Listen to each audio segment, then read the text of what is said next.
Olá, é, hoje eu vou falar sobre esse livro. Vamos conversar sobre Nós, do russo Yevgeny Zamyatin. Eu não sei pronunciar esse nome. O site onde eu procuro as pronúncias de nomes assim, ele não traz, não encontrei porque teria que ser no alfabeto como que é? Cirílico, o alfabeto russo, né? E eu não consegui encontrar. Eu vi assim que Evgeny, na verdade, seria o Eugênio, né? Alguma coisa assim, que seria o nome em russo, né? Mas fica assim, Evgeny Zamyatin, da forma como está escrito aqui. Bom, eu nunca tinha ouvido falar nesse autor, bem curioso, porque eu sou muito fã da literatura russa, mas não por isso, né? Porque tem um outro também que eu quero ler que eu também não tinha ouvido falar ainda. Mas esse livro aqui é uma distopia e ele é bem antigo, né? Esse livro aqui foi publicado em 1924.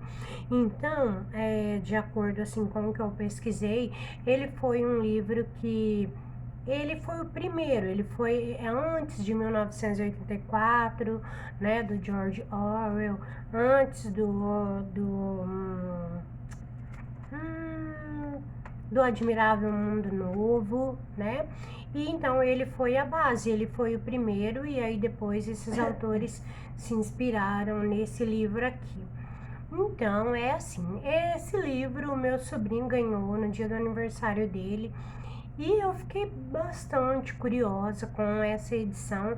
Essa editora aqui é a editora Aleph e é uma edição super caprichada. É um livro muito bonito.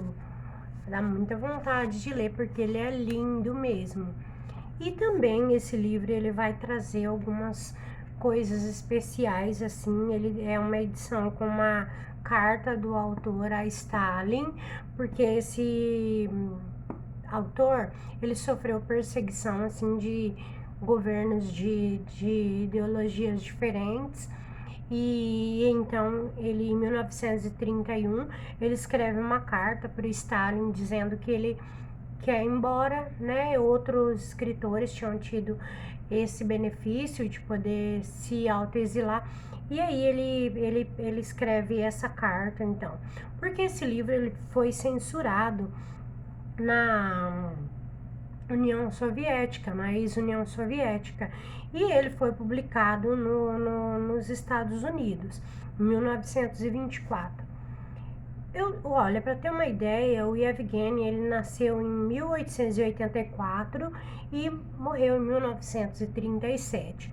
Ele foi um engenheiro, né? E esse livro é considerado então a distopia original, né? Então esse livro, eu disse, ele tem a carta e ele tem uma resenha do George Orwell, né? Então uma algo bem interessante que acrescenta muito assim para a edição, né?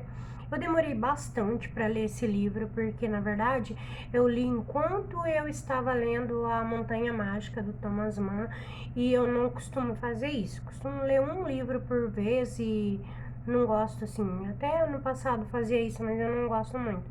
Eu gosto de ler um livro só. Então esse aqui acabou demorando bastante e demorou mais ainda para eu depois que eu terminei que eu vim fazer para eu fazer esse vídeo hoje, porque né, eu andei bem abalada assim por os últimos dias, né? Bom, esse livro aqui, ele é dividido em anotações, né? Então, eles são cada anotação, né? Primeira anotação, segunda anotação, e ele começa sempre o capítulo com 3 palavras. Ele vai começar, então, por exemplo, assim, né? Igual que uma declaração, a mais sábia das linhas, um poema. Então, ele começa com 3 frases e aí depois no capítulo, que esse capítulo são essas anotações, aí então ele traz sobre essas desenvolve essas 3 frases, né? Peraí. Esse livro, ele se passaria no século 26 e seria, então, uma rebelião humana contra um mundo mecanizado. Bom, então a gente vê assim, eu li o Admirável Mundo Novo, do Aldous Huxley, mas faz muito, muito tempo mesmo. Porém, eu percebi bastante semelhança, eu achei muito semelhante. Então eu me lembro pouca coisa, mas eu me lembro assim que no Admirável Mundo Novo não existia alimento, era tudo em forma de cápsula. A questão da sempre tem algumas coisas bem específicas da distopia que então a gente tem. Eu não vou me aprofundar muito porque eu não tenho muito conhecimento de distopia, mas seria assim, a distopia sempre ela vai ter alguns elementos, né? O governo totalitário, então e aquelas características do governo totalitário, né? Que seriam a a questão do corpo, domínio sobre o corpo. Então, por exemplo, o domínio sobre a sexualidade, sobre os filhos. Se você tem um filho, nunca é seu, ele é do Estado. E toda essa coisa que a gente conhece, né? Então, aqui seria a rebelião humana contra o mundo mecanizado. Interessante a rebelião, porque aqui no final, né, ele tem uma frase: não existe revolução final, as revoluções são infinitas. Glória a Deus, né? Porque necessárias, né? Sem elas, a coisa se complica. Então, assim, ele vai dizer aqui que a diferença, no caso, seria que o Admirável Mundo Novo teria menos consciência política e mais influenciado pelas teorias biológicas e psicológicas, tá? Então, as pessoas não têm nome, tá?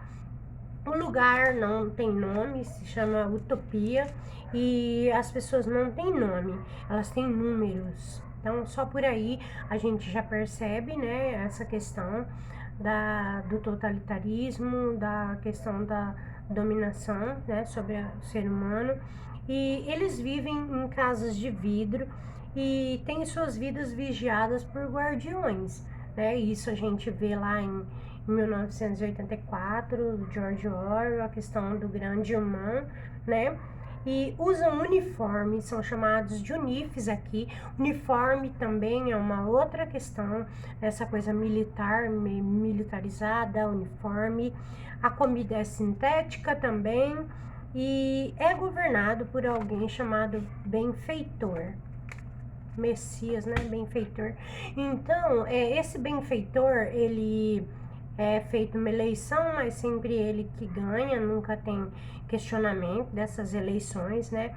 E essa história aqui, ela vai ser narrada pelo D503, e ele é um engenheiro, chefe da Integral. Esses nomes também são bem comuns na distopia, como, por exemplo, no conto da Aya, né? Que a gente vê também esses nomes que eles dão para algumas coisas, igual aqui essa Integral seria uma nave que a missão era levar a sociedade para outros mundos, né? E ele era um engenheiro. E ele vai começar então esse diário, essas anotações como se fossem um diário. Então, também como na distopia, sempre tem alguma coisa que provocou esse momento, como chegou até esse momento. Aqui seria uma guerra de 200 anos que dizimou o mundo antigo. Então, bem curioso que durante a leitura desse livro, eu também vi o filme The Lobster, né? O que é Lobster mesmo? Então tá, depois eu vou me lembrar. Então eu assisti a esse filme e ele é uma distopia, muitas semelhanças mesmo. E uma delas é essa semelhança de ter algo que acabou com esse mundo conhecido, do que se conhecia. E então pode ser uma guerra, pode ser uma bomba, pode ser alguma coisa que destrói toda essa estabilidade. E aí então começa esse mundo novo, né? Digamos assim. Aí então, eles veem as pessoas do mundo antigo como selvagens. Aí essa semelhança. Lobster é o lagosta. Minha memória não tá boa não, o Lagosta. Então no Lagosta, no filme Lagosta, também é assim, existe as pessoas que não estão integradas nesse mundo, né, ou então as pessoas do mundo antigo, elas são vistas como selvagens, porque esse mundo sempre ele é conhecido como um progresso, sempre é como se ele fosse o melhor dos mundos, e essa ideologia ela é pregada para que com uma lavagem cerebral para que as pessoas acreditem que realmente está tudo bem. Alguma semelhança? Será? Bom, então vamos lá. Ele vai conhecer uma mulher chamada I-330, o número dela, a letra I, o número. E assim, essa I-330 é uma mulher com quem ele mantém relações, e as relações sexuais elas são organizadas, digamos assim, determinadas pelo governo. Você recebe um bilhete, através desse bilhete você tem aquele dia que você vai ficar com aquela pessoa, né? E ele vai entrar em conflito, porque essa mulher, ela é meio fora do esquema, né? Então ele vai começar, então já começa com ela levando ele para um lugar onde tem uma casa antiga, fazendo coisas que não são permitidas, e ele é um engenheiro todo certinho, todo crente nesse mundo, né, que ele vive. E aí então vai irromper uma rebelião, e ele começa a fazer parte disso, às vezes no começo sem que ele saiba, né? E ele vai denunciar essa mulher por quem ele está apaixonado, porque na verdade eles não podem ter sentimentos. Tem um nome aqui que eu não vou me lembrar agora, que é a imaginação. Não é permitido você ter imaginação, então não os sentimentos, o amor, a paixão, então nada disso é permitido. E aí no fim ele acaba entregando ela é assassinada. E tem umas coisas aqui muito estranhas, porque é um outro universo, né? Na verdade é um futuro, então para eles é carros voadores, que a gente achava que 2020 ia ter carros voadores, mas na verdade a gente está tendo que explicar coisas muito, muito básicas, né?